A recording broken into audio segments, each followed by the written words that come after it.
different volume charge density, surface charge density, a line charge density will consider is there very important point for us. तो numerical आ सकते हैं, सीधा formula आ सकता है. हेलो दोस्तों, welcome to aspiring aces. Today I will discuss the part 2 of electrostatics. Part 1 में इलेक्ट्रोस्टैटिक्स के जो बेसिक है फंडामेंटल्स उससे रिलेटेड बातचीत किया हम लोगों ने, काफ़ी डिस्कस की. और अब मैं डिस्कस कर रहा हूँ आपका इलेक्ट्रोस्टैटिक्स का पार्ट बी. पार्ट 1 में हम लोगों ने जहाँ तक डिस्कस की थी इक्विलिब्रियम कंडीशन की बात कर रहे थे, उसी की आगे हम यहाँ पे स्टार्ट करते हैं.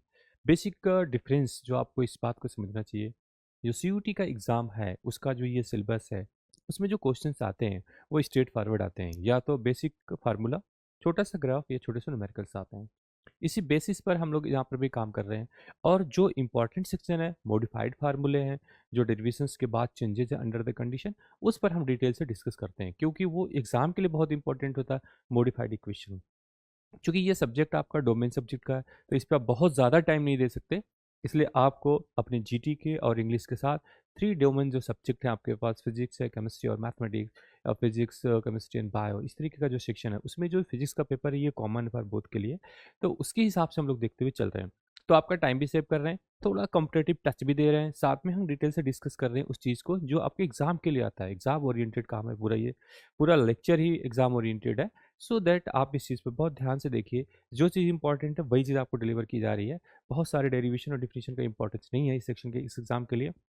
सो दैट मैं इसको, इस पूरी ही सिलेबस को आपको एक कॉम्पिटिटिव सेक्शन की तरफ से डिलीवर कर रहा हूँ, और ये बहुत ही इंपॉर्टेंट है आपके एग्जाम्स के लिए.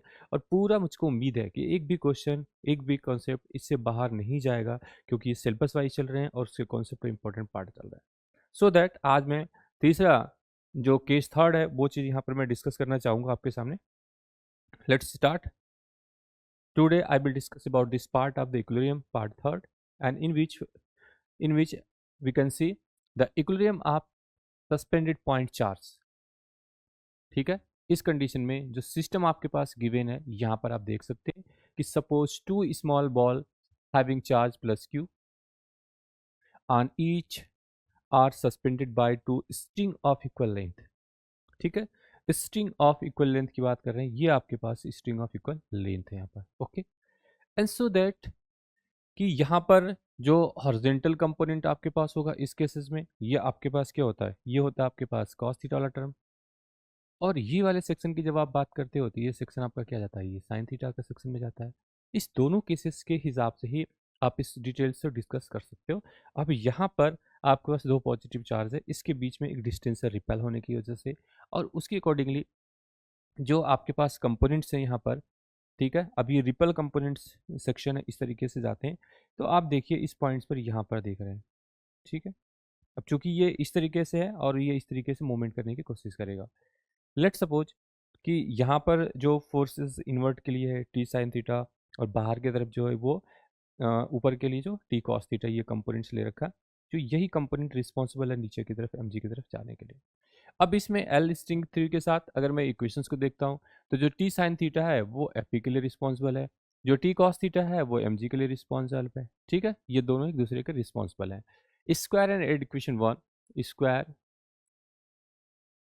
And add equation one and two. One and two equation को स्क्वायर करोगे आप, तो आपके पास यहाँ पर टी स्क्वायर एंड ब्रैकेट में sine square theta and plus cos square theta, ये टर्म आ जाएगा. And this is equal to, इस साइड आपके पास आ जाएगा एफ ई का स्क्वायर एंड प्लस एम जी का स्क्वायर, ये टर्म आएगा. तो इसमें ये जो कंडीशन है ये वैल्यूज आपकी वन आएगी. सो दैट आपका equation T square is equal to M G, ये आ जाएगा. एंड टेन टेन थीटा की जब इस दोनों को डिवाइड करोगे आप, तो टी से टी कैंसिल हो जाएगा, tan theta is equal to F E upon M G आ जाएगा. ये दो रिजल्ट्स आपको याद रखने होंगे.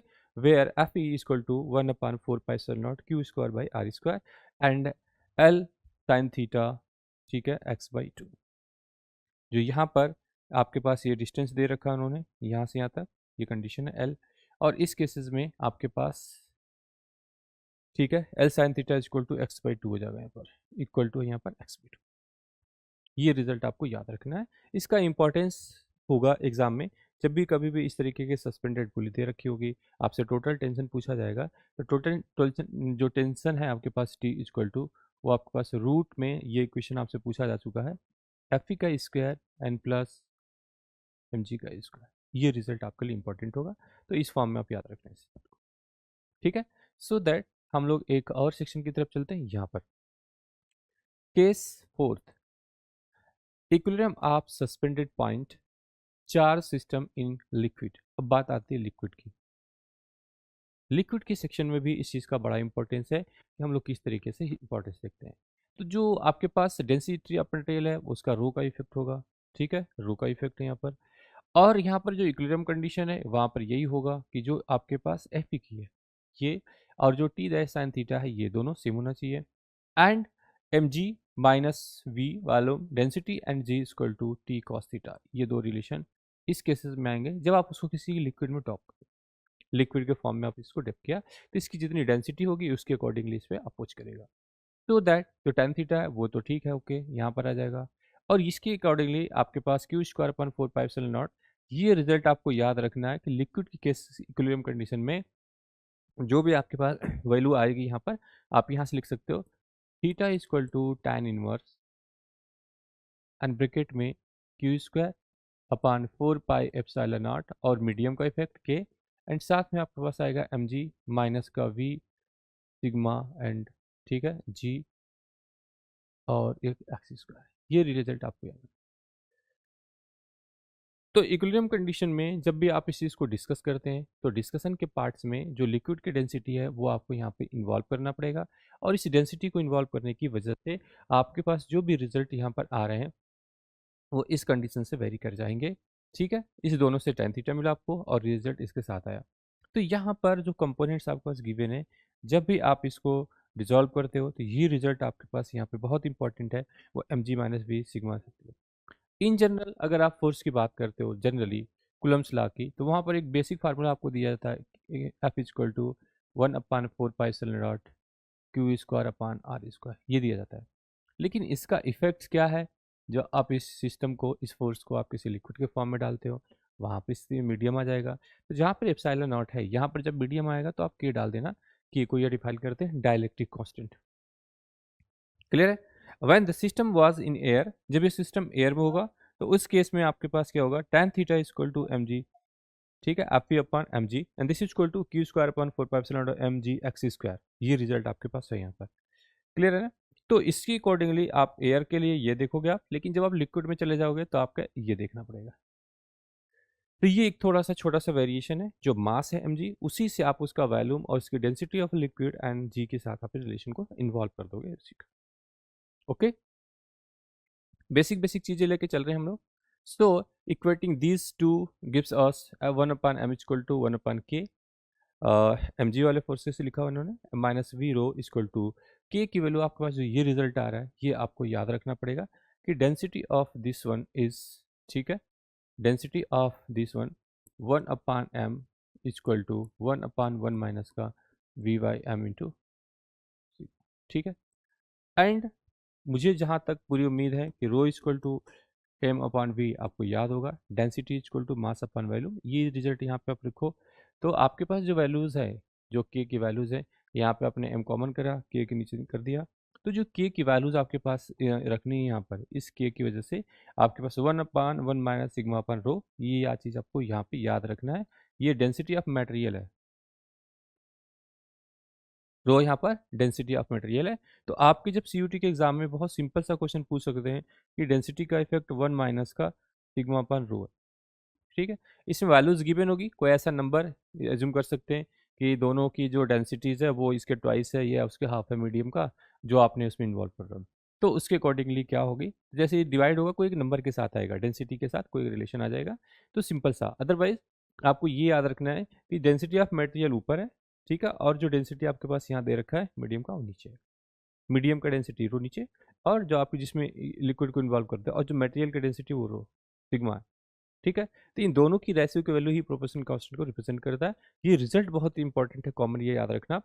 जैसे आप किसी इक्विलिब्रियम कंडीशन में जाते हो उसमें आप डिप करोगे तो उसके अकॉर्डिंगली इसका इफेक्ट आपको देखने को मिल सकता है। अब आती है बात इलेक्ट्रिकल फील्ड की, ठीक है, ठीक है, इलेक्ट्रिक फील्ड। अब इस केसेस में आपके पास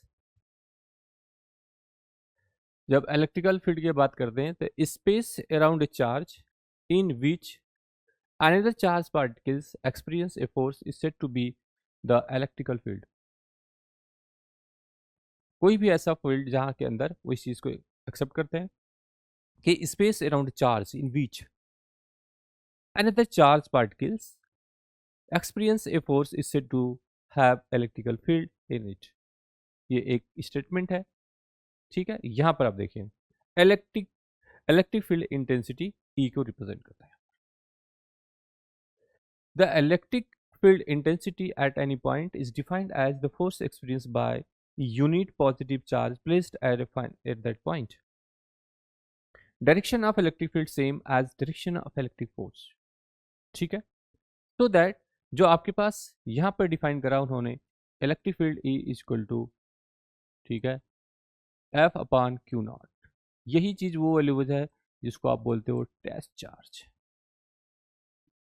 ये टेस्ट चार्ज आपके पास इंपॉर्टेंट है। Where Q naught is called the small positive test charge that is Q tends to Q naught. Equal to नहीं, टेंस टू मतलब कि किसी एक पॉइंट पर जहाँ पे चार्ज नहीं है आप वहाँ पे एक चार्ज को कंसीडर कर सकते हो as a unit positive charge Q tends to 0 के पास। ये रिजल्ट है। So that the presence of this charge may not affect the source charge Q. Therefore, expression for the electric field intensity can be better. ठीक है, written as F is equal to limit Q tends to 0 where F is equal to this. तो simple ये formula ही आपको याद रखना है कि यहाँ पर इस रिजल्ट्स को और बेहतर करने के लिए आप इस तरीके का लिमिट लगाइए एंड Q नॉट जो टेस्ट चार्ज आपके पास हो फोर्स अपॉन क्यू नॉट, ये रिजल्ट होगा। तो ये रिजल्ट आपके लिए इंपॉर्टेंट है, इसमें कुछ और खास बात नहीं है कि ये रिजल्ट आपको याद रखना है कि E equal to F one Q naught with limit of Q tends to 0 where Q tends to the unit positive charge. ठीक है, इसको पॉइंट चार्ज भी बोलते हो। जहां पे कोई चार्ज कंसिडरेशन करना है आपको यही चार्ज कंसिडर करना पड़ता है। So that property of electric field, ठीक है, इट्स एसआई यूनिट न्यूटन्स पर कूलम। एफ अपान क्यू था तो उसका न्यूटन है और इसका कूलम था, ठीक है, newton per coulomb equal to volt upon metre equal to joule coulomb into metre. इसमें चेंज कर सकते हैं। सीजीएस टर्म में इसको यूनिट है डाइन स्टेटा कूलम, ठीक है, एंड डायमेंशन इसका equal to M L T के पावर -3 ए के पावर -1। इसको आप निकाल भी सकते हो कि ये डायमेंशन ऑफ फोर्स से निकाला गया आपका है कि E equal to F upon Q naught, यही है। और f की वैल्यू आप लिख सकते हो f equal to M A, तो आप एम एल टी के पावर -2 अपान इसकी डायमेंशन हो जाएगी 80, ठीक है। आप इसको ऊपर लेके जा सकते हो एम एल टी के पावर -3 ए के पावर -1, यही है। ये रिजल्ट हो जाएगा आपके पास। बहुत ही बेसिक है, फंडामेंटल्स है, उसके अकॉर्डिंगली आप इसके डायमेंशन को निकाल सकते हैं। Electric field due to the positive charge is always away from the charge and that due to the negative charge is towards the charge। बहुत सिंपल सी बात ये कह रहे हैं कि आपके पास अगर पॉजिटिव चार्ज है यहाँ पर तो इलेक्ट्रिक फील्ड इसकी अवे की तरफ होगी ऑलवेज, ठीक है, एंड आपके पास अगर निगेटिव चार्ज है तो towards of the electric field होगी। ये बात आपको बहुत बेसिकली एंड फंडामेंटली याद रखना पड़ेगा कि electric fields negative charge towards and positive charge से अवे की तरफ होगी। ये बिल्कुल इंपॉर्टेंट पॉइंट्स है, इसको याद रखें। In an electric field a charge Q experience a force F equal to Q into E. बहुत बेसिक बातें, बहुत फोर्स नहीं कर रहे हैं इसी वजह से क्योंकि फंडामेंटली है, बिल्कुल नोट्स के हिसाब से चल रहा हो। तो यहाँ पर जो फोर्स आपके पास एक्सपीरियंस कर रहे हो F equal to Q into E, कोई चार्ज है तो ले सकते हो। ये बात को याद रखना आपको कि इलेक्ट्रिक फील्ड की जो लाइंस की डायरेक्शंस है वो नेगेटिव चार्ज की तरफ है और पॉजिटिव चार्ज से टुवर्ड्स, ठीक है। Superposition of electric field, the resultant electric field at any point is equal to the vector sum of electric field at that point due to the various charges. तो यहाँ पर जो various charges हैं उसकी वजह से इलेक्ट्रिक फील्ड आप इस तरीके से लिख सकते हो। और this is equal to some time is can be represented I is equal to, ठीक है, I is equal to 1 to N तक कर सकते हो जहाँ तक भी आपको जाना है, and then E I vector of this, आप ऐसे भी कर सकते हो। आई केवल 1 2 3 करोगे आप, समीशन के साथ ओपन होते जाएगा और ये इलेक्ट्रिक फील्ड यही निकल जाएगी। बहुत सिंपल है।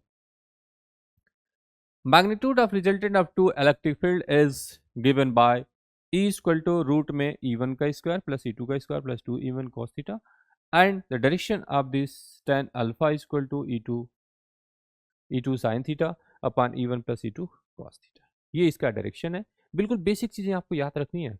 ये बात मैंने आपको पहले प्रीवियस लेक्चर में बताया वहाँ पर कि जो आपके पास फोर्स था 1/ε0 क्यू स्क्वायर अपॉन आर का क्यूब एंड वेक्टर आर, ये चीज़ थी, ये चीज़ आपको याद रखनी थी।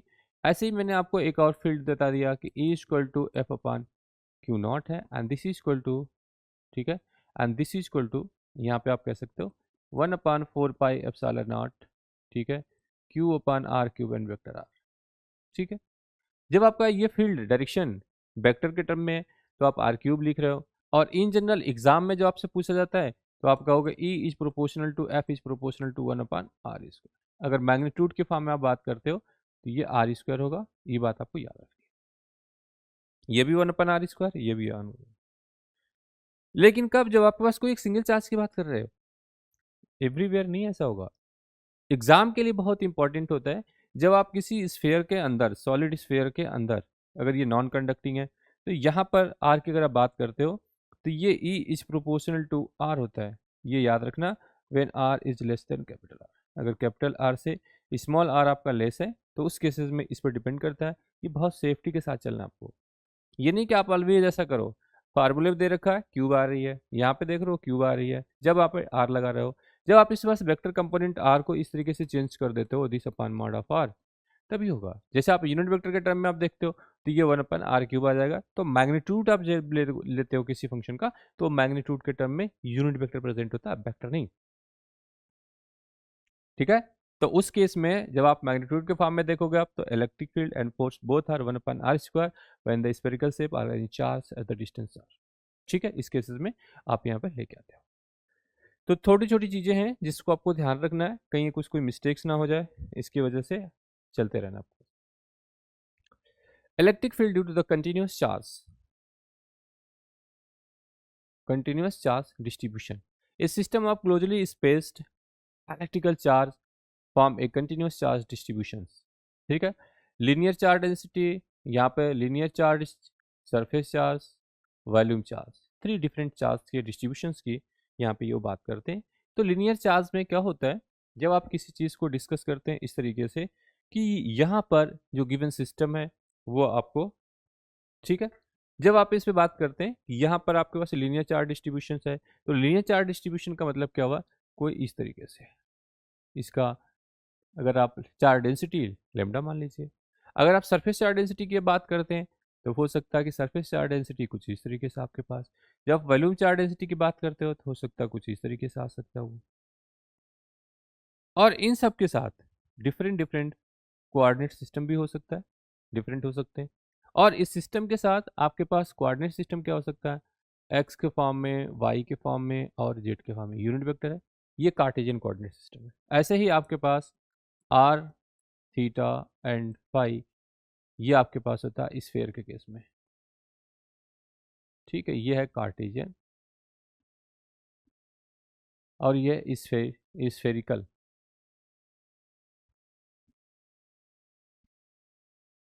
And similarly we have the cylindrical, rho, phi और जेड, ये सभी क्या है, ये यूनिट्स वेक्टर है,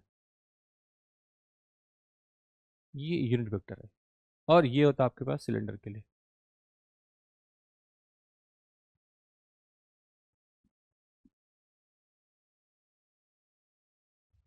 सिलेंड्रिकल कोऑर्डिनेट्स, ये डिफरेंट कोऑर्डिनेट सिस्टम है, यहाँ से आप इस चीज़ को फाइंड आउट कर सकते हो। सो दैट जब आप पे लाइन चार्ज डेंसिटी की बात करते हो तो जब टोटल चार्ज की बात आएगी, total charge Q equal to integration of lambda dl, इसके लिए आप बात करोगे आप तो Q equal to sigma ds, this equal to sigma A आ जाएगा। जब यहाँ के लिए आप बात करते हो तो Q equal to integration of rho into d b, तो अलग अलग नोटेशन है, यहाँ पर डेंसिटी दिस वन है, यहाँ पे सिग्मा, यहाँ पे लेमडा है, ठीक है, ये अलग अलग डेंसिटी डिस्ट्रीब्यूशन पार्ट है। उसी को देखते हुए अब यहाँ पे charge distribution on A line, ठीक बात है, clear. Charge distribution on a surface, ठीक बात है दूसरी केसेस में। Charge distribution in volume of the body, clear है, यहाँ पर है। तो वॉल्यूम चार्ज डेंसिटी इसमें आ गई, सरफेस चार्ज डेंसिटी इस पे आ गया, लाइन चार्ज डेंसिटी इस पे, क्लियर। एग्जाम्पल है यहाँ पर, charges on a wire charge a ring etc. अगर आपके पास कोई वायर है, कोई रिंग है, तब लाइन चार्ज डिस्ट्रीब्यूशन के अंदर आते हैं। इसके लिए एग्जाम्पल आपके पास है, charge on a conducting spherical charge and sheet. कोई सीट है, कंडक्टिंग स्फेयर है, उस केसेस में यहाँ पर कंडक्टिंग स्फेयर है, ठीक है, और इस केसेस में आपका सिलेंडर आ जाएगा। ये सिलेंडर है, ये स्फेयर है, और ये आपका स्क्यूर। ये थ्री डिफरेंट कोऑर्डिनेट सिस्टम के अकॉर्डिंगली आप इस चीज़ को डिस्कस कर सकते हैं। तो यहाँ पर नॉन कंडक्टिंग चार्ज, ये नॉन कंडक्टिंग केसेस की बात कर रहे हैं, यहाँ पर डिस्ट्रीब्यूशन कर सकते हैं। Parameters lambda which is called the linear charge density, जो मैंने आपको पहले ही बताया, ये आपके पास से लीनियर चार्ज डेंसिटी है।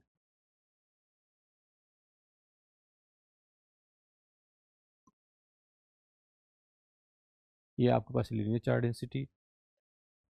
Lambda is equal to charge upon length. तो वहाँ से आप जब देखेंगे इसको तो आप यही कहेंगे कि Q is equal to lambda into l, ठीक है। Charge density is equal to what, lambda is equal to Q by l, ये आ जाएगा पहला कंडीशन।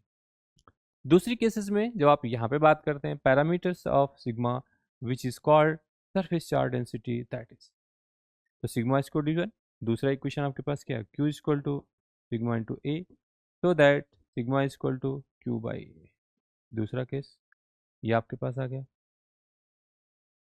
अब एरिया के ऊपर डिपेंड करता है आपके पास कि कौन सी कंडीशन आप यूज कर रहे हैं। अगर आपने कोई स्फेयर यूज किया है तो उसका 4 पाई r² आ जाएगा, so that Q upon 4 pi r², ये रिजल्ट यहाँ पर आ जाएगा, sigma equal to Q upon 4 pi r का square.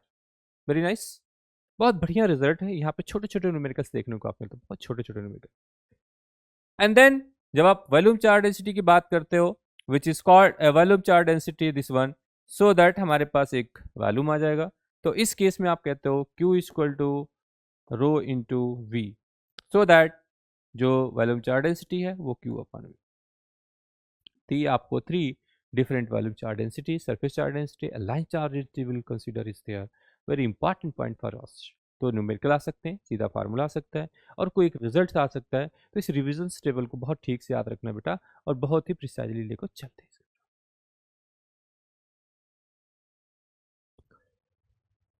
To find the electric field of continuous charge distribution, we divide the charge into the infinitesimal charge element. Each infinitesimal charge element is then considered a point charge, and the electric field D is determined due to this charge at a given point. The net field at the given point is summation of field of this all elements, which is E is equal to integration of dE.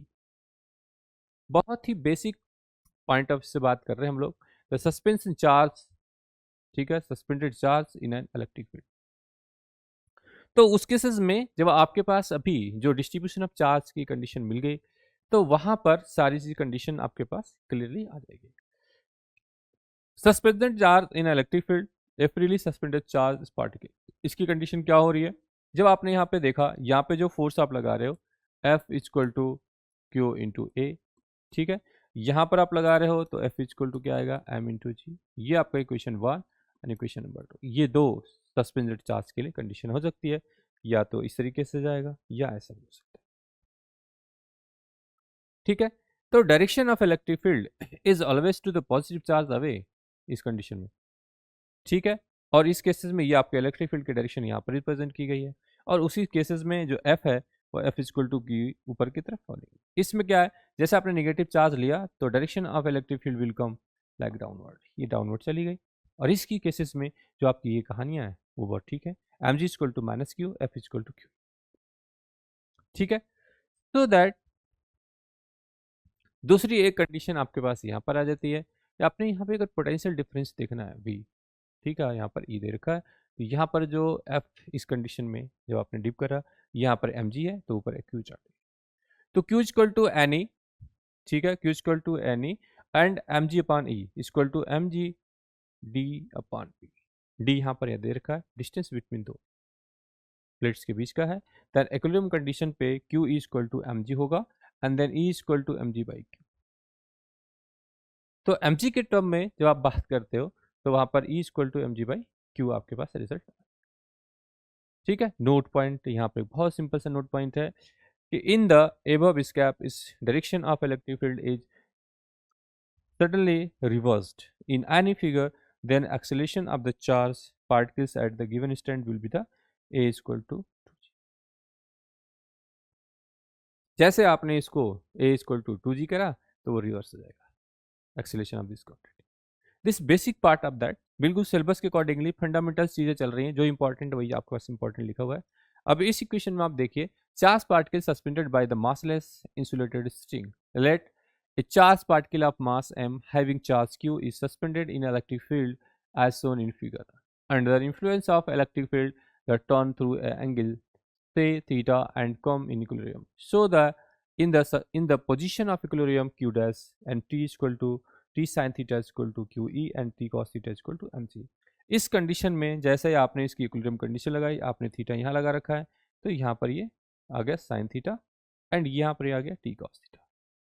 आप equilibrium condition की आप बात करते हो, इसका मतलब क्या है कि जो आपका हॉरिजॉन्टल कंपोनेंट है वर्टिकल कंपोनेंट के इक्वल है, यही ना। ये कंपोनेंट आपके पास जो गिवन है, ये वाले जो कंपोनेंट्स आपके गिवन है, ये वाले और इस कंपोनेंट की ये इक्विवेलेंट है।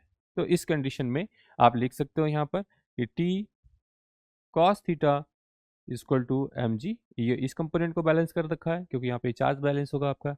और ऐसे ही आप इस वाले कंपोनेंट के लिए आप कह सकते हो t sine theta equal to q q into, ये इक्वेशन नंबर 1 और इक्वेशन नंबर 2। तो इसी वजह से ये चार्ज आपका बैलेंस हो गया। ये थीटा अगर यहाँ होता तो यहाँ पर ये कंपोनेंट हॉरिजॉन्टल कॉस थीटा होता, ऊपर वाला साइन थीटा, लेकिन थीटा यहाँ पर है तो उसके सामने वाली जो एंगल आपको डिस्टेंस दिख रही है साइन होगी, वर्टिकल वाली कॉस थीटा हो जाएगी। ठीक है, इसी एंगल में आप इस चीज़ को ध्यान दे के चलना कि थीटा यहाँ पर है तो ये साइन थीटा है, कॉस थीटा है, तो आपने थीटा यहाँ ले रखा है तो इसका ये कंपोनेंट क्या है आपका कॉस थीटा है। ठीक है, सॉरी, ये वाला कंपोनेंट कॉस थीटा और ये वाला आपका साइन थीटा होगा। तो ये दो इक्वेशन कंडीशन आपको मिल जाएगी। अगर यहाँ से आप देखना चाहते हो स्क्वायर एंड सम करके तो वही रिजल्ट मिलेगा आपको ई में। ठीक है, एम जी का square N plus Q e का स्क्वायर। टोटल टेंशन यहाँ पर ये होगा, जैसे आप स्क्वायर करोगे इसका प्लस वन हो जाएगा, इसके बाद रिजल्ट आ जाएगा। तो ये बेसिक बेसिक बातें आपको बहुत ठीक से देखते हुए याद करते हुए चलना है। वही रिजल्ट स्फेरिकल सेल के केसेस में देखा है, नॉन कंडक्टिंग स्फेरिकल सेल के केसेस में चार्ज का डिस्ट्रीब्यूशन कंप्लीटली इनसाइड आ रहा है, और यहाँ पर जब आप स्फेरिकल सेल की बात करते हो तो यहाँ पे कोई चार्ज नहीं है। पर इस कंडीशन में आपको याद रखना, यहाँ पर जब भी आप ई इक्वल टू माइनस का डेल्टा वी इस रिलेशन को कहीं भी यूज करोगे आप, तो यहाँ पे वी तो जीरो हो जाएगा। ठीक है, वी ई तो जीरो हो जाएगा यहाँ पर, इस कंडीशन में ई जीरो है तो आपका वी क्या हो जाएगा कॉन्स्टेंट। जैसे ही ई इक्वल टू जीरो होगा तो वी इक्वल टू कॉन्स्टेंट। बहुत बेसिक बात बता रहा हूँ, पेपर में कई बार पूछा गया है चीज। डिवाइडिंग द इक्वेशन 1 इंटू, तो आपके पास ये रिजल्ट्स ये मैंने आपको बता दिया आखिर में, theta equal to tan inverse q e by m c. Neutral point की कंडीशन अगर हम बात करें कि what is the neutral point is there, so that we can discuss. A neutral point is a point where resultant electric field is zero. It is obtained where two electrical field are equal in magnitude and opposite in the directions. Due to a system of two like point charges, suppose like charges q1 and q2 are separated by a distance x from each other along a line as shown in figure q1 and q2, और इसके बीच में ये condition रहेगी। ठीक है, दो like charges हैं, neutral point n1 कहीं पर है, उसकी x1 और x2 की डिस्टेंस है और पूरी डिस्टेंस इसमें x है। सो दैट स्टूडेंट्स यहाँ पर इस चीज को आपको ध्यान रखना है कि इस कंडीशन में जो if n is the neutral point at the distance x1 from q1 and at distance x2 then equal to x minus x2 equal to x minus का x1 from q2, then eight n पर जो values आपके पास है वह electric field की बात करते हैं due to q1 equal to electric field due to the q2। And जो पॉइंट न्यूट्रल्स गिवन है वहां पर जो आपके पास कंडीशन गिवन है वहां पर चार्ज इलेक्ट्रिक फील्ड की वजह से जो आपके बनेगी वो आपकी चार्ज Q2 की वजह से भी बन जाएगी इस वाले टाइम के लिए।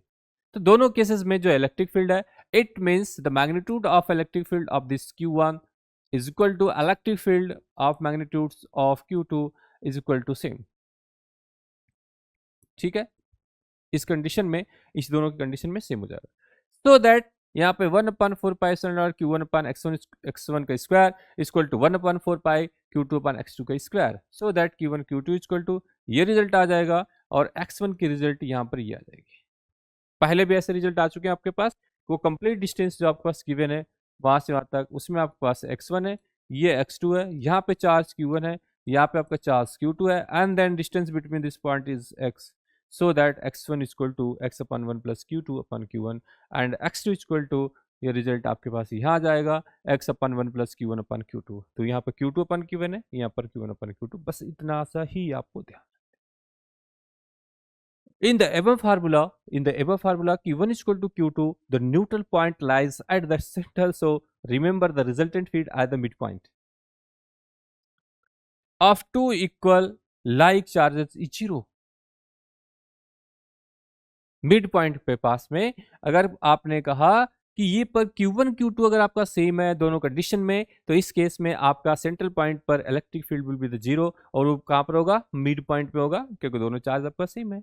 अगर वो अनलाइक चार्जेस है तो जहां पे चार्जेस ज्यादा होंगे इलेक्ट्रिक फील्ड उसकी तरफ चली जाएगी, और डिस्टेंस जिस पे कम होगी इलेक्ट्रिक फील्ड हायर उसकी तरफ चली जाएगी। And then at given points charge को और आर को बैलेंस करके वो एक न्यूट्रल पॉइंट फाइंड आउट कर देगा जहां पर electric field, resultant electric field will be the zero. Due to a system of two unlike point charges, यहां पर आप देख सकते हो कि ये x की डिस्टेंस है और यहाँ पे पास न्यूट्रल पॉइंट यहाँ पर बाहर चला गया। लाइक चार्जेस में चार्जेस डिफरेंट हो सकते हैं, और वो चार्जेस डिफरेंट होने के बाद उसकी जो इलेक्ट्रिक फील्ड की पोजीशन है वो डिफरेंट चेंज हो जाएगी। लेकिन अगर दोनों चार्ज अनलाइक है तो इसकी वजह से उसके पॉइंट जो न्यूट्रल पॉइंट्स है उस दोनों के बाहर भी हो सकती है, वो यहाँ पर रिप्रेजेंट करते हैं। It may be the neutral point between the two charges, between two charge, or it may be the outside the two charges. ये दोनों बात आपको याद रखनी है कि neutral point it always not always in mid of the two charges, it depend upon the like and unlike charges, like unlike charges of the system. Neutral point में be the inside of the charges और it may be the outside of the charges. ये चीज आपको ध्यान रखना है, उसके accordingly आपको लेके चलना है। Due to a system of two unlike point charge, suppose two unlike charges Q1 and Q2 separated by a distance x from each other, x of each other, and then L distance from that कि आपका इस point बाहर चला गया, so that we can discuss about that कि here the neutral point lies outside the line joining two unlike charges, and also it lies nearer to charge which is smaller in magnitude. If Q1 is less than Q2, then neutral point charge will be the obtained on the side of Q1. Suppose it is a distance of L from Q1. Here at neutral point, K Q1 L square is equal to K Q2 upon x plus L का whole square. So that Q1 Q2 is equal to L upon x plus L का square, and L is equal to x upon Q1 Q2 upon Q1 minus 1. तो ये points आपका बहुत important point है, वो point find out करते हो जहां पर आपके पास ये कंडीशन क्या होगी? Neutral point zero. तो इस कंडीशन में आपको ये चीज कंसिडर करना होगा कि यहाँ पर जो सिस्टम गिवन है इस पॉइंट से इस पॉइंट तक, यहाँ पर ये न्यूट्रल पॉइंट यहाँ पर है, ये Q1 और Q2 ये दो चार्जेस हैं, सो दैट आपके पास जो कंडीशन गिवन है यहां से इस पॉइंट तक आ सकते हो। If Q1 is equal to Q2, अगर ये चीज दोनों आपके सेम है, neutral point will be the infinite, because L is equal to x upon root of Q2 upon Q1 minus 1, ये रिजल्ट होगा आपके पास न्यूट्रल पॉइंट के लिए। अगर ये दोनों सेम है तो आपका x upon root of 0 is equal to x upon 0 is equal to infinity. तो ये जो न्यूट्रल पॉइंट L की जो पॉइंट है वो कहां चला जाएगा? वो चला जाएगा इन्फिनिटी, इन्फिनिटी पर, मतलब वो पॉइंट चार्ज बैलेंस नहीं होंगे। ठीक है, one more section is there, the oscillation of a charged body time period if a simple pendulum having a length L and mass of bob m oscillating about its c, it mean position that is the time oscillating of the system. जब charge की oscillating की आप बात करते हो यहाँ पर ये आएगा t equal to 2 pi under root L upon G. ये ऑसिलेशन. केस वन की इस कंडीशन पे आप देख सकते हो. Case 1, if some charge say +1 is given by to the bob and an electric field is applied in the direction of as shown in this one. Figure below then equilibrium position of charge bob, point charge and charges from O to O dash. जो आपने diagram में आप ही देखा कि जो diagrams के points में O और O dash गिवन होगा. It will oscillate under the effective accelerating Q dash. Where mg dash is equal to mg dash this one and g dash is equal to root में. ये result आपको याद रखना पड़ेगा, बहुत important result है आपके पास. रूट में G square plus Q E by M का स्क्वायर है. ये बहुत ज़्यादा इंपॉर्टेंट रिलेशन है. या आप जी की वैल्यू को चेंज करेंगे. ओके एंड देन जो आपके पास ये रिजल्ट है टी, यहाँ पर जी डैश चेंज कर रहे हैं, एल तो आपके पास वही रहेंगे. ठीक है, उसके अकॉर्डिंगली आप इसको चलोगे 1/2 जी स्क्वायर क्यू ई का स्क्वायर अपन एम स्क्वायर के power 1/2. And similarly we can find out the result from this length. आपके पास ये लेंथ दे रखा है, यहाँ पर टेंशन है, इलेक्ट्रिक फील्ड के अकॉर्डिंगली ये पॉइंट्स नीचे जा रही है. तो जो नीचे की वैल्यूज अब जा रही है वो M g plus Q e जा रही है इसकी इफेक्ट की वजह से. सो दैट यहाँ पर जो जी डैश की वैल्यूज है वो क्या होगी, greater than in comparing to, क्योंकि प्लस साइन के साथ जा रहे हैं डबल स्क्वायर रूट में, and hence T1 is less than T2. चूंकि T is proportional to 1/√g इस टर्म में जाती है, तो ये वैल्यूज आपकी इंक्रीज करेगी तो ये तो आपको डिक्रीज करेगी. तो T1 is less then T1 is less then the time period of pendulum will decreases. ये बात आपको याद रखना है. Case 2, if electric field is applied in the down directions, then effective acceleration g dash is equal to z, ठीक है, plus q e by m.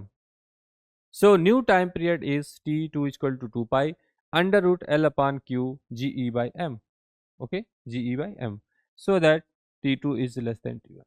तो जैसे आप नीचे की वैल्यू इंक्रीज करोगे अब, तब आपकी g की वैल्यू डिक्रीज होगी. ये बात आपको याद रखना है.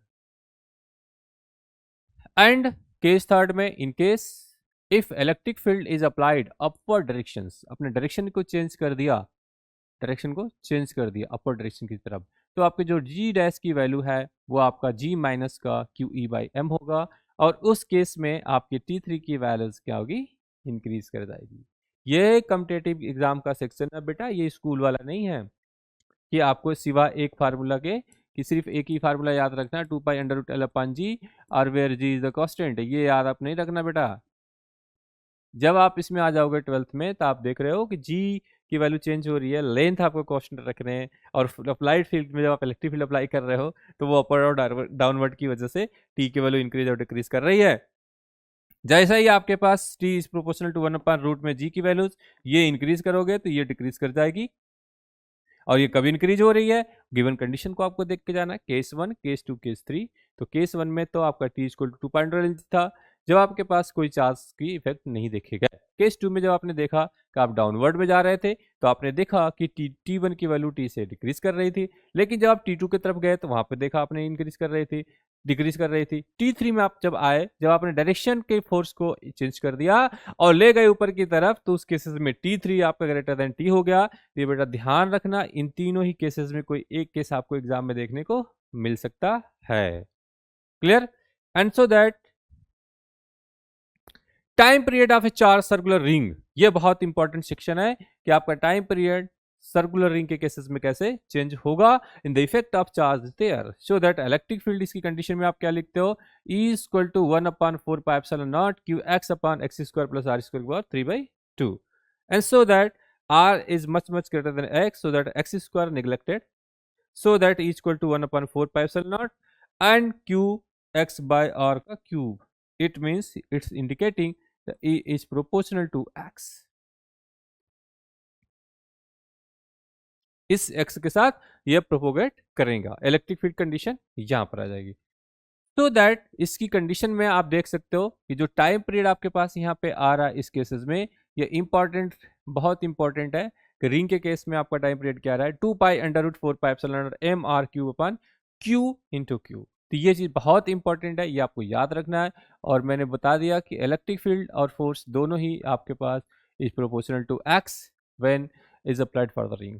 तो रिंग के केस में फोर्स और इलेक्ट्रिक फील्ड दोनों एक्स पर डिपेंड करते हैं। इट मीन्स जब आपने एक्स को चेंज करा होगा वहां पर एक्स के साथ इलेक्ट्रिक फील्ड और फोर्स के लिए, तो वो इस तरीके से जाएंगे। देन स्प्रिंग मास सिस्टम की बात अगर हम कर लें, स्प्रिंग मास सिस्टम की बात, a block of mass m containing a negative charge minus q is placed on a frictionless horizontal table and is connected to a wall through a unstressed spring having spring constant k as shown in the figure. If block compressed further are stressed, it execute oscillating having time period t equal to 2 pi under root m by k maximum. Spring के cases में time period same है, ये 11th की classes का material है। Maximum compression in the spring due to the electric field वो कितनी होगी, क्यू ई बाई के। तो स्प्रिंग कांस्टेंट के लिए वैल्यू उसके दे रखा है, यहाँ पर ये चीज है, यहाँ पर ये मास आपके पास दे रखा है और ठीक है के साथ है। जब आप t equal to 2 pi under root m by k की बात करते हो तो ये तो स्प्रिंग के केसेस में आ जाते हैं। लेकिन अब आप बात करते हो चार्ज के साथ, तो आइए देखते हैं इस चार्ज का इफेक्ट इस टाइम पीरियड पे क्या पड़ता है स्प्रिंग के प्रेजेंस में। कंसिडरिंग कंडीशन है, बहुत ध्यान से आना बेटा इसको, ठीक है। तो उस केसेस में आपने देख लिया कि टी इक्वल टू पी हो गया। एंड सो दैट इसी तरीके से आप बहुत सारे जब इलेक्ट्रिक पोटेंशियल की बात करते हो तो पोटेंशियल को कैसे डिफाइन करते हैं, सबसे पहले इसकी तरफ चलते हैं। Potential at A point in a field is defined as the amount of work done in bringing a unit positive charge from infinity to point along any arbitrary point without accelerating. Electric potential is a scalar quantity is denoted by V, ठीक है।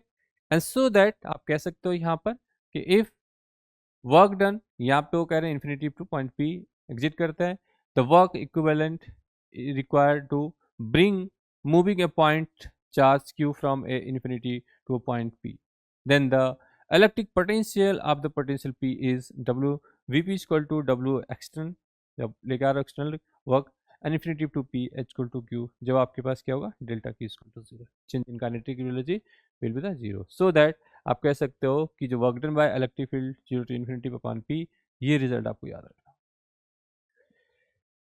And can also be called a work done by the external agent against the electric force on a unit positive charge due to the source charge।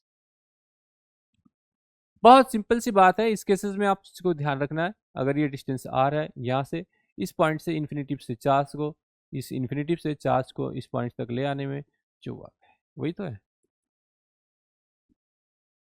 ठीक है। इस तरीके से आप कर सकते हो। जब भी आप वर्क डन की बात करते हो potential difference V2 to minus v one upon q, इसी से आप डिफाइन करते हो इसको, ठीक है। तो जब आप इस चीज को डिफाइन करते हैं तो आपकी v की वैल्यू माइनस का infinitive sorry infinitive to r, ठीक है, a इंटू डी आर, ये कंडीशन है। इस वैल्यूज को अगर आप यहाँ पे डिपेंड कर सकते हो अपान क्यू करके, वन अपान क्यू के साथ, तो आपके पास वर्क डन भी इस रिलेशन के साथ आ जाएगा। So that property of electric potentials, SI unit of potential is volt joule per coulomb and CGS unit is stat volt. 1 stat volt is equal to 1 upon 300 stat volt. The potential is a scalar quantity, its values may be positive, negative or zero. Electric potential at a point is also equal to the negative of the work done by the electric field in taking the point charge from a reference point, that is infinity of this point। यही चीज सब लोग कह रहे हैं इस condition को जब एक्सप्लेन कर रहे थे हम लोग, ये पॉइंट्स बहुत इंपॉर्टेंट है। Electric potential due to the positive charge is always positive and due to the negative charge it is always negative except infinitive taking way infinitive is equal to zero, क्योंकि potential आपके पास जो given है 1/4 pi epsilon naught Q by R, ये होगा, ठीक है। और इससे आपके पास if r tends to infinitive then v tends to 0, okay. And e equal to always negative charge of this one, v के साथ जाओ आप, तो माइनस की 1/4πε0 q यहाँ पर है, and d/dr 1/r, so that it will be taken plus q/4πε0 into r square। तो ये दोनों ही रिलेशन आपकी जो पोटेंशियल के साथ गिवन है और जो इलेक्ट्रिक फील्ड के साथ देना, वो दोनों यूज कर सकते हो आप। And W equal to V/Q, इससे भी आप इसको डिफाइन कर सकते हो, ठीक है। इस कंडीशन में आप इस चीज को यूज कर सकते हो। And another basic equation is this one, यहाँ पर वो फंडामेंटल लिखा हुआ है कि potential due to the point charge, potential due to the point charge, R distance है, ये पॉइंट्स पी है। By the definition of the potential V equal to W external infinity to P and Q naught minus का infinity to R Q E D R Q naught, and then आप इसको लिख सकते हो ये condition, ये मैंने अभी अभी आपको लिखा था, V इक्वल टू माइनस का infinity to R vector E into d, ये रिलेशन बहुत फंडामेंटल रिलेशन है और ये इंपॉर्टेंट है आपके एग्जाम के लिए, पेपर में भी ये आ सकता है, या इलेक्ट्रिक फील्ड गिवन पोटेंशियल निकालना है तो वहाँ से भी आप इसको निकाल सकते हो, ठीक है। The potential due to a system of point charge, suppose P is the point at which net electric potential is to be determined due to the several charges, so that point P V equal to Q minus का, ठीक है, Q1/R1 plus के Q2/R2 plus के Q3/R1, एक positive एक negative ये charge है, ये देखिए Q1, ये आपके पास Q2 Q3 Q4 and Q1, इस तरीके के चार्जेस आपके पास हैं बहुत सारे। और इस तरीके से आप देख सकते हो, अगर आप चाहो तो इसको n एज्यूम कर लो तो ये आपका n एज्यूम कर लो तो ये Qn भी हो जाएगा। तो इस तरीके से डैश डैश करके आप इसको लिखते जा सकते हैं। तो इन जनरल जो आपका रिलेशन आएगा V equal to summation of I equal to 1 to, ठीक है, 1 टू x, कोई भी x पॉइंट ले लीजिए, एंड के Qi/Ri, तो आप इस पे ऐड करते चले जाएंगे, जनरल इक्वेशन आपको मिल जाएगा, एडिशन कर सकते हो यहाँ पर totally. At center of two equal and opposite charges, V is equal to 0 but is not equal to 0, ये वाली बात मैंने अभी आपको एक्सप्लेन करा है, क्योंकि E के साथ माइनस का डेल डॉट V का रिलेशन है यहाँ पर। जैसे E 0 होगा तो आपके पास क्या होगा, dV/dr 0 होगा, and then dV is equal to 0 and V equal to क्या होगा, constant, and then V equal to आपका क्या होगा, कॉन्स्टेंट हो जाएगा। At the center of line joining two equal and similar charge, V is equal to 0 and E is not equal to 0, दोनों ही हो सकता है। Condition for the joining two equal and similar charges, यहाँ पर similar charges cases में जब आपके पास दो similar charges हैं पॉइंट ऑफ ज्वाइनिंग पर, ना तो E 0 होगा और ना ही तो V। तो ये बेसिक जो बातें हैं जो यहाँ पे लिखी जा रही हैं, ये बहुत इंपॉर्टेंट पॉइंट्स है, इतना ही आपको सीयूटी के लिए चाहिए, यही फार्मूला चाहिए, यही कंडीशन चाहिए, इस तरीके से आप चल सकते हो। बेसिक चीज़ों को आप यूज करिए, उसके अकॉर्डिंगली आप इसको आगे की तरफ चल सकते हैं। Electric potential due to the continuous charge distribution, ठीक है, जब भी आपके पास डिस्क्रीट की बात है वहां आप समेशन लगाइए, जहां पर आपके पास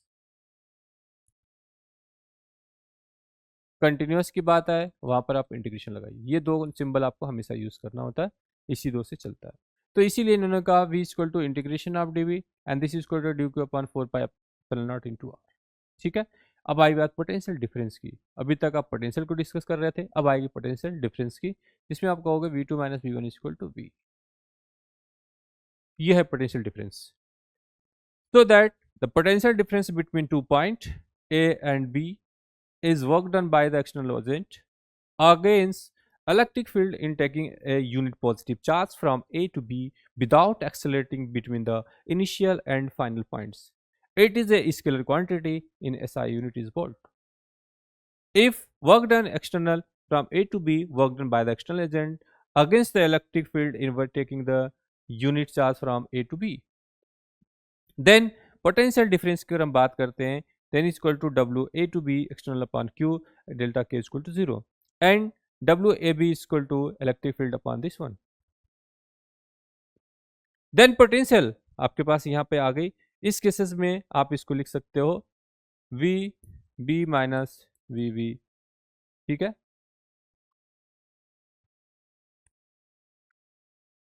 तो ये पोटेंशियल एनर्जी है यहाँ पर, इन दोनों का difference upon charge equal to, आप जब इस पे फोर्स की बात करते हो तो माइनस की integration of A to B F E D R upon Q equal to minus का E D R A to B के साथ. तो इस केस में आपके पास बोथ ही cases taking W and Q both with the sign. बहुत बेसिक बेसिक चीज़ें, यही चीज़ें आपको एग्जाम में पूछी जानी है, इसी चीज़ को आपको ठीक से याद रखना है और इसके हिसाब से आगे की तरफ चलना है. तो आप जब भी चार्ज पोटेंशियल डिफरेंस की तरफ बात करते हो तो यहाँ पर दोनों को डिफाइन कर दो, ए टू बी पॉइंट्स के साथ जा रहे हैं. ठीक है, potential difference between the two points independent reference point. If v A b be the potential of 2 point A and B, then work done by the an external agent is taking the charge q from A to B, so that the potential difference in uniform electric field V V minus B is equal to minus का E dot A into D.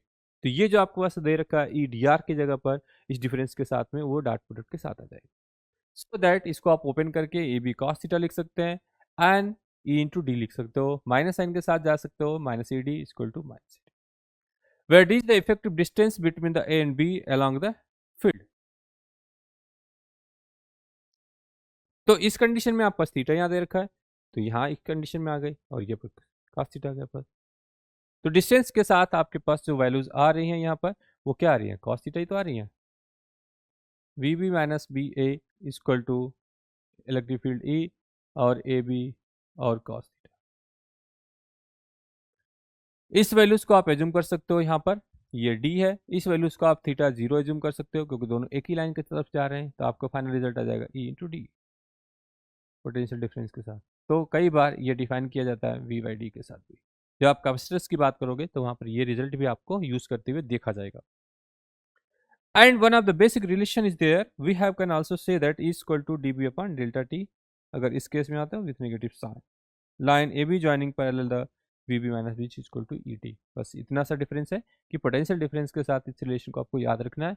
And then one more option is there, line A B is perpendicular to electric field. अब ये line ए B line आपके पास perpendicular to electric field, direction of electric field ये है और distance का direction ये है. सो दैट इस केस में potential difference will be the zero because then V A minus V B equal to E D cos theta. तो cos 90 की वैल्यू क्या होगी, यहाँ पर थीटा कितना 90 है, एंड सो दैट ये वैल्यूज क्या हो जाएगी ई डी और साथ में zero, this is equal to zero, V A minus का V B. Potential difference due to the infinity long charge wire. ठीक है, expression for the potential difference between two points which have the perpendicular distance RA and RB from infinitive long line charge of uniform linear charge density lambda. From definition of potential difference, from the definition of potential difference, VAB is equal to VB minus BA minus का integration of RA RB E dot dr is equal to minus का RA RB 2k lambda by R into unit vector of this one. अब 1/r का integration ln होगा और limit आपको पास put करनी है, तो आपके पास यहाँ पे रिजल्ट आ जाएगा वी ए बी माइनस का 2k lambda ln R B upon R A. Potential difference due to the infinity long thin charge sheet. Expression for the potential difference between 2 points having separation d in the direction perpendicularly to a very long uniformly charged thin sheet of uniform surface charge density sigma.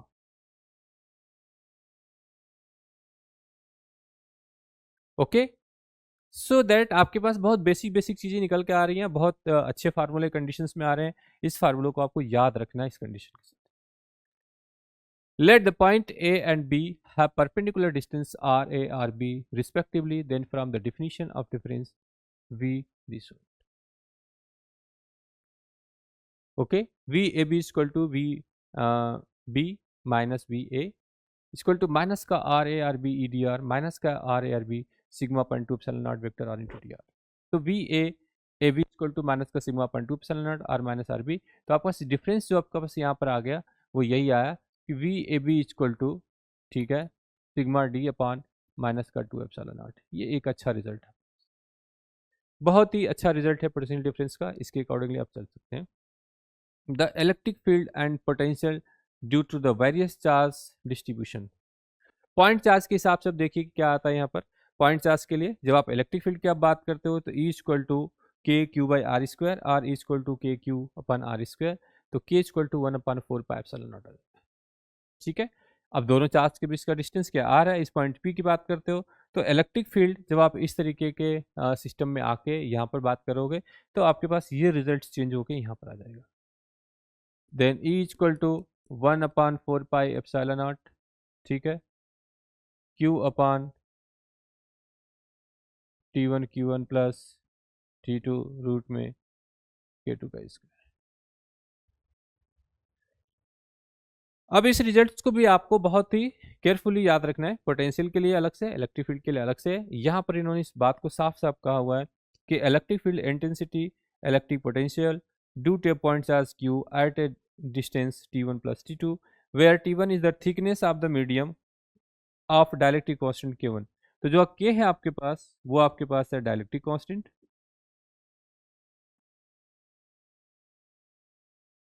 And T आपके पास है यहाँ पर thickness of material, thickness of material. ये दो point important है। तो thickness की और मटेरियल के प्रेजेंस में जब आप किसी चीज को डिस्कस करोगे तो आपके पास ये रिजल्ट यहाँ पर आ जाएगा। बहुत ही बढ़िया एक्सीलेंसी के साथ आप इसको रिवीजन करो। अब मैं बिल्कुल बेसिक बात करूं आपसे, अगर आप ये सोच रहे होंगे कि मैं एक सिंगल चार्ज के लिए इलेक्ट्रिक फील्ड लिख दूं, उसके लिए एक पोटेंशियल लिख दूं, फिर उसके लिए एक वर्क डन लिख दूं, फिर उसके बाद आप उसके दूसरे चार्ज के लिए आप फोर्स लिख दें, ये काम चल जाएगा। ये बेसिक पार्ट नहीं है सीयूटी का। सीयूटी का इफेक्टिव एंड वेरिएबल फंक्शंस की बात करते हो। जब आप डायलेक्ट्रिक मटेरियल को चेंज किया, थिकनेस को लेके आए, आपने देखा मैंने मीडियम में डाला हुआ था, तो डिफरेंट डिफरेंट कंडीशंस में उस फार्मूले को कैसे मॉडिफाई कर सकते हैं, उस फार्मूलों को याद रखना बहुत इंपॉर्टेंट है सीयूटी के एग्जाम के लिए। इसलिए आपका वेरिएशंस फ्रॉम बेसिक बुक से जो आप सोचते हो उससे +1 करके आपको फार्मूले दिए जा रहे हैं और डिफरेंट कंडीशंस दी जाती है। आप उसको कितने तरीके से इसको आप समझते हो, कैसे करते हो, ये आपके ऊपर डिपेंड करता है। क्लियर? और बट रिवीजन सेक्शन में आप देख सकते हो कि यहाँ पर चीजें चेंज होकर आपके पास आ रही है, इसी के हिसाब से आपको चलना है। यही आपके पास सिलेबस के अकॉर्डिंगली। अब बात आती है इलेक्ट्रिक फील्ड की। तो इलेक्ट्रिक फील्ड की जो आपके पास लाइन चार्ज है, इसकी कंडीशन को आप देखिए कैसे वेरी करते हैं। Straight conductor electric field at potential due to the charge straight conductor wire of length L and charge lambda. Then electric field is equal to K lambda by R and sine alpha plus sine beta, ठीक है, and K Y equal to K alpha, ये आपके पास sine है, sine beta, and E Y equal to K lambda cos beta plus cos alpha. ये दोनों result आपको याद रखना है। अल्फा बीटा के वैल्यूज यहाँ से देखना है, इसी अकॉर्डिंगली आपको ई और ई वाई को लिखना है। और कंडीशंस यहाँ पर क्या है, अगर अल्फा और बीटा इक्वल है then E equal to 2 k lambda by R and sine alpha and, ठीक है, and E Y equal to 0, ठीक है, sine alpha and E Y equal to 0। तो ई एक्स की वैल्यू ये होगी, ई वाई की वैल्यू ये 0 होगी, ठीक है।